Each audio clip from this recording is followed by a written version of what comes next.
आप सभी को मेरी तरफ से प्यार भरा नमस्कार। अगर आप भी उन लोगों में से हैं जिनको ढाबा का खाना कुछ ज़्यादा ही पसंद है तो आप अच्छे से रिलेट कर पाएंगे। हाईवे के किनारे खाट पर बैठकर गर्मा गर्म खाना खाने का मज़ा ही कुछ और होता है। वो खुली हवा, सिंपल सी सेटिंग और प्लेट में मिलते हुए बोल्ड मसालेदार फ्लेवर्स मिलकर हर बाइट को एक यादगार एक्सपीरियंस बना देते हैं।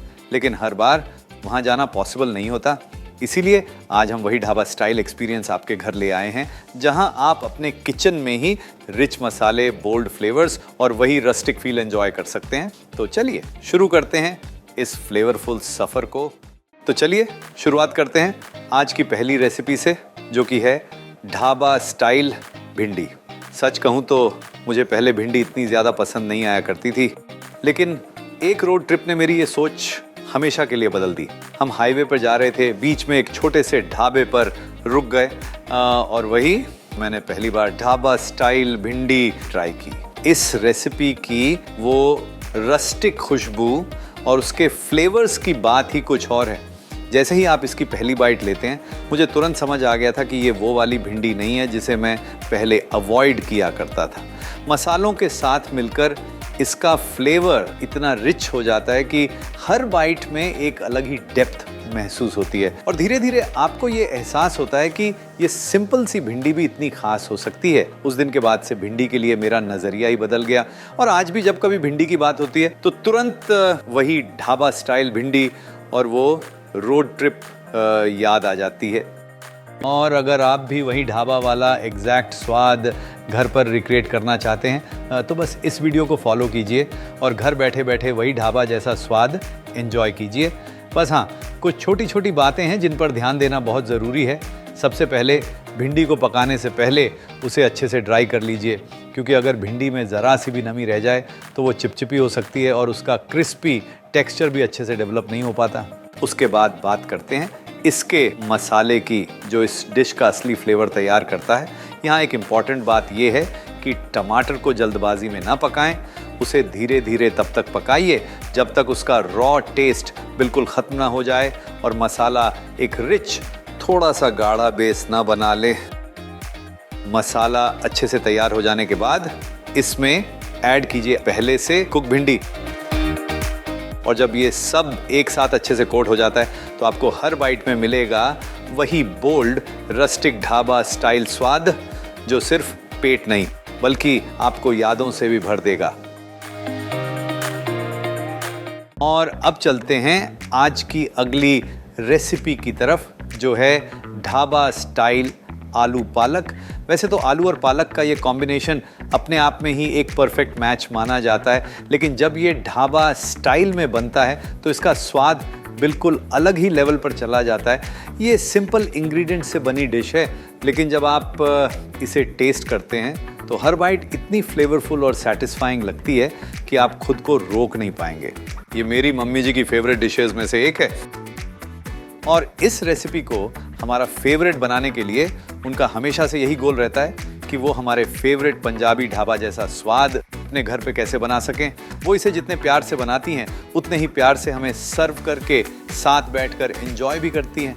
और उनका ये आलू पालक के लिए प्यार देखते देखते मुझे भी धीरे धीरे ये डिश उतनी ही पसंद आने लगी, क्योंकि इसमें एक अलग ही फेमिलियरिटी महसूस होती है, एक कंफर्ट फील होता है जो हर बाइट को स्पेशल बना देता है।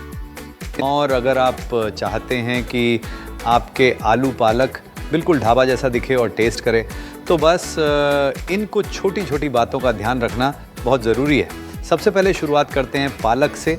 इसे ज़्यादा कुक नहीं करना है, क्योंकि ओवर कुक करने से इसका कलर डल हो जाता है और नेचुरल टेस्ट भी कम हो जाता है। इसीलिए इसे सिर्फ उतना ही पकाएं जितना ज़रूरी हो, ताकि इसकी फ्रेशनेस बनी रहे। अब बात करते हैं मसाले की। इसे बनाते वक्त प्याज को बहुत ही पेशेंस के साथ धीरे धीरे पकाइए जब तक वो हल्का सा गोल्डन ना हो जाए। यही वो स्टेप है जो इस डिश को देता है उसका रिच ढाबा वाला फ्लेवर। फिर जब ये सब एक साथ आता है तो एक ऐसा आलू पालक तैयार होता है जो देखने में सिंपल लगता है, लेकिन स्वाद में बिल्कुल सेटिस्फाइंग होता है। हर बाइट में एक बैलेंस्ड और कंफर्टिंग फ्लेवर मिलता है। तो आप भी इसे ज़रूर ट्राई कीजिए। और अपनी फेमिलियर सी इंग्रेडिएंट्स को एक नए अंदाज में एंजॉय कीजिए।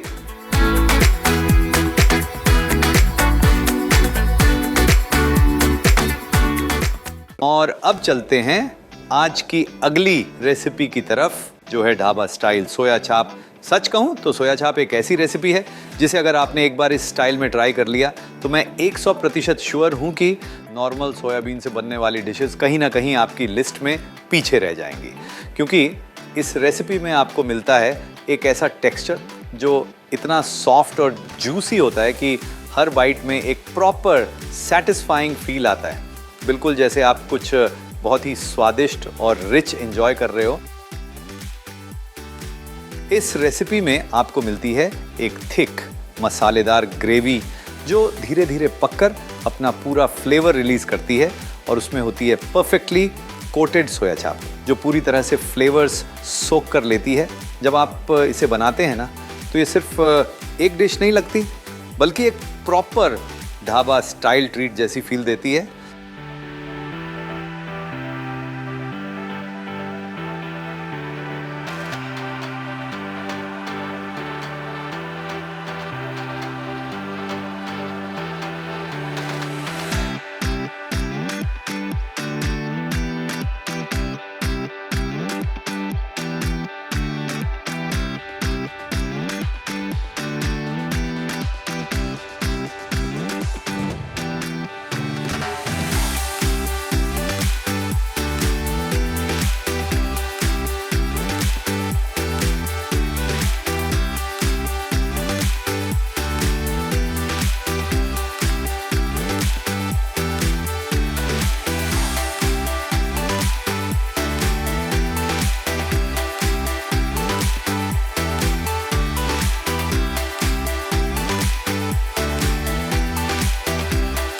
और अगर आप चाहते हैं कि आप बिल्कुल वैसे ही टेस्ट एंजॉय करें जो ढाबे पर मिलता है, तो यहाँ आपको कुछ छोटी लेकिन बहुत इम्पॉर्टेंट बातों पर ध्यान देना होगा।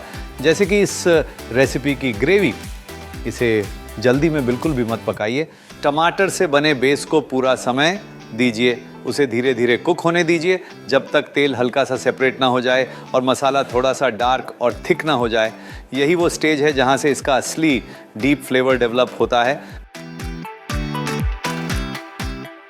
साथ ही चाप को ग्रेवी में थोड़ा सा वक्त देना भी ज़रूरी है ताकि वो सारे मसालों को अच्छे से एब्जॉर्ब कर ले और हर बाइट में एक रिच बैलेंस्ड स्वाद मिले, जो ना ज़्यादा हैवी लगे ना ब्लैंड।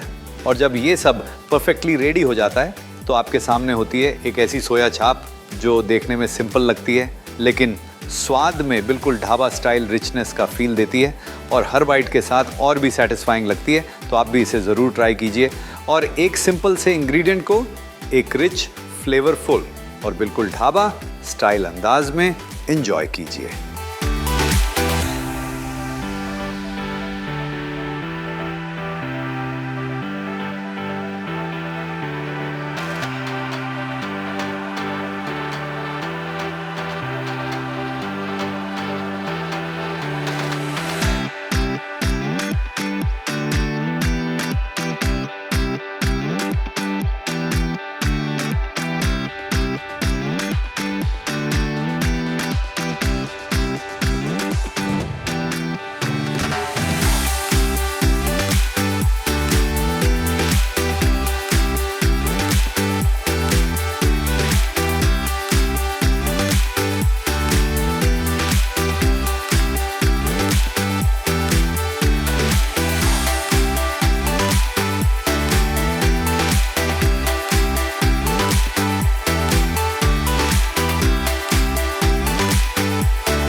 और अब आते हैं आज की आखिरी रेसिपी पर जो इस पूरी लिस्ट को एक परफेक्ट फिनिश देती है।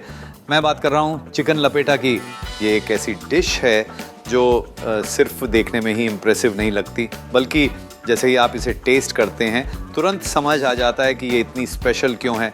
अंदर से जूसी मसालेदार चिकन, और उसके ऊपर से एक सॉफ्ट हल्का सा ऑमलेट लेयर जो इसे एक बिल्कुल यूनिक टेक्सचर और फील देता है। हर बाइट में एक अलग ही मज़ा है। एक तरफ परफेक्टली कुक्ड फ्लेवरफुल चिकन और दूसरी तरफ एक स्मूथ सॉफ्ट कोटिंग जो दोनों को इतने बैलेंस के साथ जोड़ती है कि आप बस खाते ही रह जाते हैं। ये सिर्फ एक डिश नहीं लगती, ये एक प्रॉपर एक्सपीरियंस जैसी फील देती है।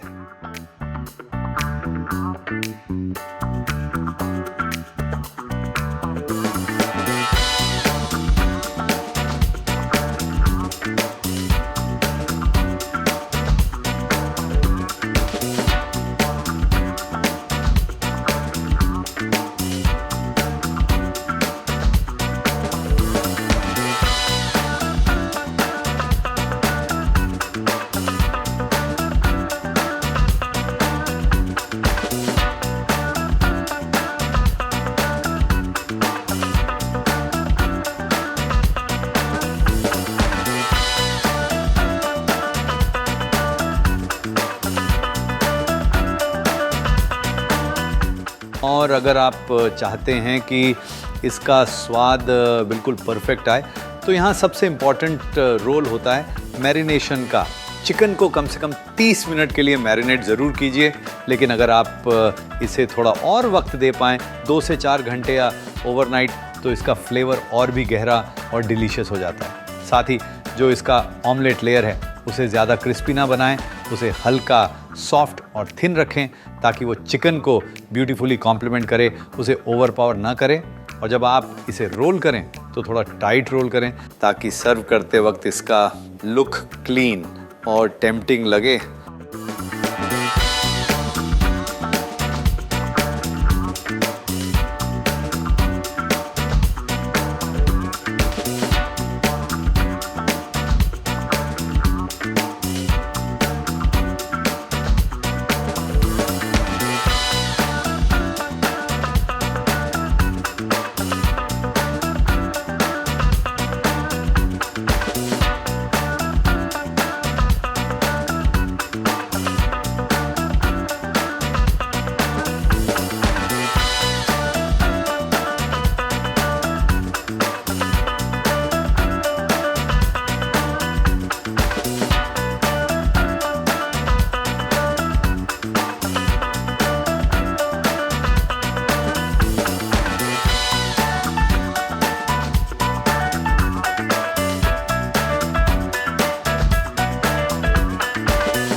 और जब ये सब परफेक्टली रेडी हो जाता है तो आपके सामने होती है एक ऐसी डिश जो स्वाद में रिच है, टेक्सचर में यूनिक है और प्रेजेंटेशन में बिल्कुल रेस्टोरेंट स्टाइल फील देती है, एकदम परफेक्ट फिनाले जैसी। तो आप भी इसे ज़रूर ट्राई कीजिए और इस पूरी ढाबा स्टाइल जर्नी को एक ऐसी एंडिंग दीजिए जो हमेशा याद रहे।